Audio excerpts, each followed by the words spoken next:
Engandiyur Father Paul Chittilappally memorial public സ്കൂളിന്റെ 22ാം വാർഷികാഘോഷം സമാപിച്ചു. ഏങ്ങണ്ടിയൂർ ഗ്രാമപഞ്ചായത്ത് വൈസ് പ്രസിഡന്റ് സുദർശനൻ ഉദ്ഘാടനം ചെയ്തു. ഏങ്ങണ്ടിയൂർ സെന്റ് തോമസ് ചർച്ച് വികാരിയും സ്കൂൾ മാനേജറുമായ ഫാദർ ആൻഡോ ഒല്ലുകാരൻ അധ്യക്ഷത വഹിച്ചു. ഫാദർ ജീൻ ചെറിയത്ത് അനുഗ്രഹ പ്രഭാഷണം നടത്തി. കേരളോത്സവം സംസ്ഥാനതലത്തിൽ 1ാം സ്ഥാനം നേടിയ ദേവിക സി ദിലീപ്, സീരിയൽ താരം ഹൈസ നസ്രീൻ എന്നിവരെ ചടങ്ങിൽ ആദരിച്ചു. ഏങ്ങണ്ടിയൂർ പള്ളി trustee P O Antony, PTA vice president Arafa Mujeeb Rahman, ward member Sheena Dileep Kumar, principal Rajani Manoj, school leader Anliya N Joy എന്നിവർ സംസാരിച്ചു.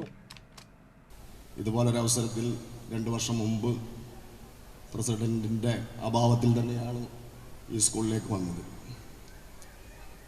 നീണ്ട 22 വർഷ കാലയളവിൽ വിദ്യാഭ്യാസപരമായിട്ടും കലാകായിക രംഗത്തും നേരത്തെ ഫാദർ സൂചിപ്പിച്ച പോലെ